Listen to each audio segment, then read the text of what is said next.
Olá, mais uma vez, seja muito bem-vindo ao canal A História é uma História. Bem, antes de iniciarmos, gostaria de lembrá-lo também, caso você goste do vídeo, não esqueça de dar o seu like, inscrever-se no canal, clicando na opção do sino para ser avisado de novas publicações e, se desejar, deixar o seu comentário. Hoje vamos abordar um tema que recentemente tem sido de certa forma recorrente na internet. Eu estou me referindo ao terraplanismo. Contudo, gostaria de adiantar que, como o nosso foco é a história, eu não vou entrar em discussão de conceitos cosmológicos, astrofísicos, propriamente ditos, mas sim de uma análise breve do conceito da forma da Terra, nosso lar, doce lar, ao longo dos séculos. Primeiramente, é importante que nós analisemos em que consiste o terraplanismo.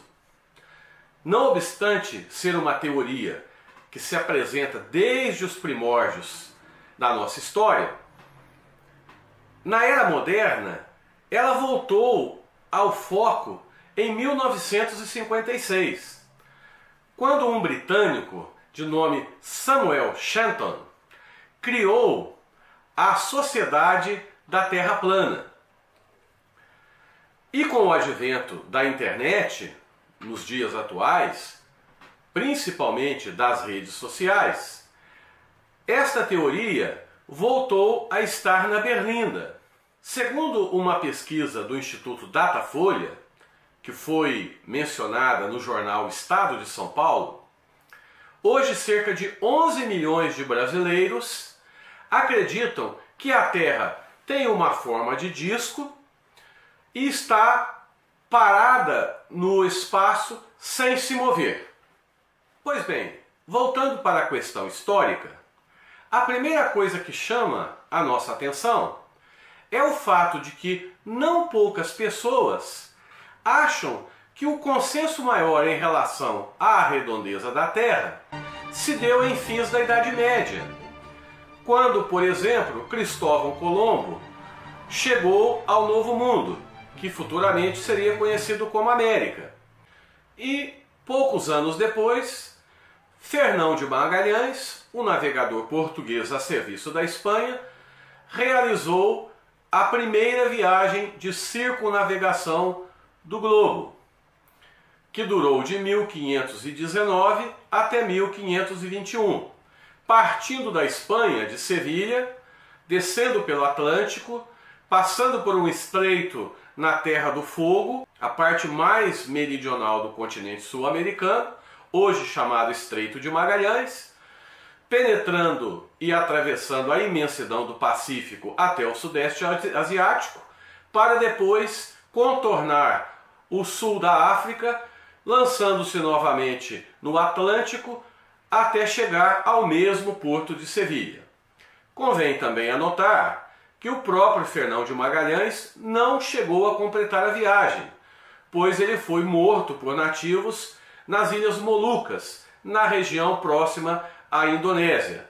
A viagem foi completada por seu imediato Sebastião Elcano. Bem, por conta disso, não poucas pessoas também, devido a essa ideia errônea, acreditam, por exemplo, que Galileu Galilei foi julgado pela Inquisição no século XVII pelo fato de que ele defendia a Terra redonda. Fazendo uma sucinta retrospectiva histórica do tema, podemos notar que muito antes do surgimento do pensamento filosófico ocidental, por volta do século 6 e 5 a.C., portanto, quando houve o início de uma visão mais cosmológica da Terra, já os sumérios, por volta do ano 3000 a.C., ali na região da Mesopotâmia, juntamente com o surgimento da própria escrita, já relatavam sobre a esfericidade da Terra. E mais ainda, por volta do ano 1000, já eram feitas previsões de eclipses lunares com um bom grau de precisão. Posteriormente, como mencionado, na Grécia, principalmente considerando os filósofos socráticos, a exemplo de Aristóteles, que já ensinava em seus conceitos astronômicos a base e a ideia da Terra redonda. E podemos analisar também que com a transição da influência da filosofia de Platão nos primórdios do cristianismo e do surgimento da Igreja Católica, para a influência de Aristóteles, cuja filosofia mais centrada no mundo real e que foi muito bem recebida dentro da doutrina católica por seu maior filósofo, São Tomás de Aquino, que já no século XIII, ou seja, em plena Idade Média, escreveu em sua Suma Teológica, abre aspas, o meio de conhecer diverso induz à diversidade das ciências. Assim, o astrônomo e o físico demonstram a mesma conclusão. Por exemplo, que a Terra é redonda. Ora, portanto, como vemos, já naquele tempo, o conceito da Terra redonda era bem recebido, dentro da própria dogmática católica. E não é de se admirar, já que um dos principais livros da Bíblia, o do profeta Isaías, escrito por volta do ano 740 a.C., diz em um dos seus textos, abre aspas, ele é o que está assentado sobre o globo terrestre.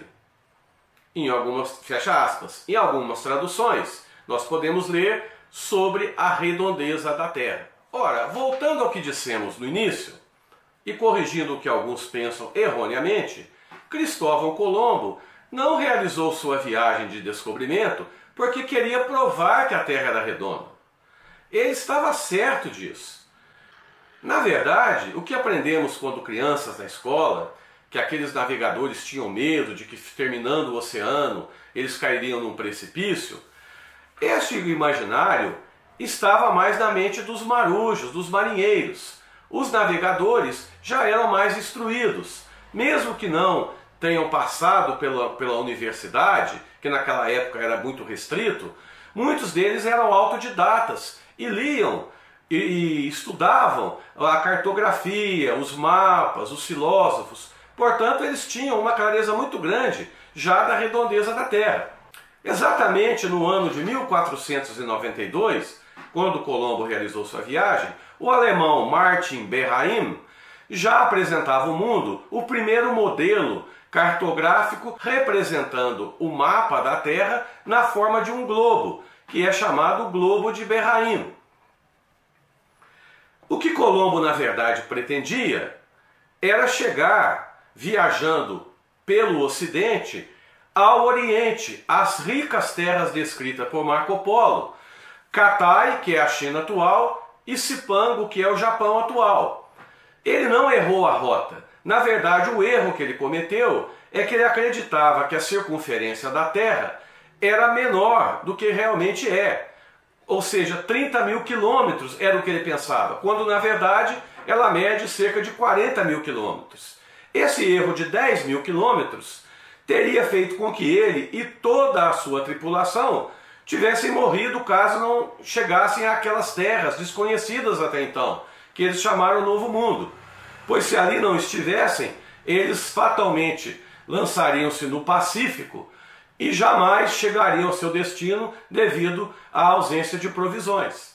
Já no caso de Galileu Galilei, ele não foi processado no século XVII pelo Tribunal da Inquisição porque defendia que a Terra era redonda. Na verdade, em seu livro O Mensageiro Celestial, ele passou a concordar e, de certa forma, propagar as ideias de Nicolau Copérnico, do heliocentrismo, que, na verdade, a Terra e os outros planetas giravam ao redor do Sol, o que nós hoje sabemos que é a realidade. Mas naquela época, a Igreja Católica defendia que a Terra era o centro e que os planetas e o Sol giravam em torno dela. Quando Galileu passou a publicamente concordar com Nicolau Copérnico, ele foi chamado pelo Tribunal do Santo Ofício da Inquisição para que se retratasse o que ele fez, preocupado, evidentemente, com a sua vida. Portanto, se você é um terraplanista e estiver assistindo este vídeo, eu respeito a sua opinião, mas gostaria de fazer um comentário. Se você estivesse defendendo esta ideia na Idade Média, é muito provável que você fosse queimado na fogueira da Inquisição. Como você já deve ter percebido, o nosso objetivo, o nosso foco no canal é discutir a história de uma maneira que eu não diria complexa, mas de uma forma mais crítica, mudando muitas vezes conceitos que aprendemos ou com os quais nos acostumamos e que não representam a realidade. A história é muito discutida, mas muitas vezes encenada de uma forma não adequada. É muito fácil você ir no Google e encontrar vários temas sobre história, mas nem sempre o que você está lendo corresponde à realidade. Esse será, portanto, o nosso foco e o nosso objetivo nesse canal. Aprender a discutir a história de uma forma mais investigativa e que realmente nós possamos ter uma informação adequada. Agradeço novamente a sua participação, reforçando para que você dê o seu like se você gostou, inscreva-se no canal, marque a opção do sino para receber informação de novas publicações e, se você desejar, deixe o seu comentário. Muito obrigado, até o próximo vídeo.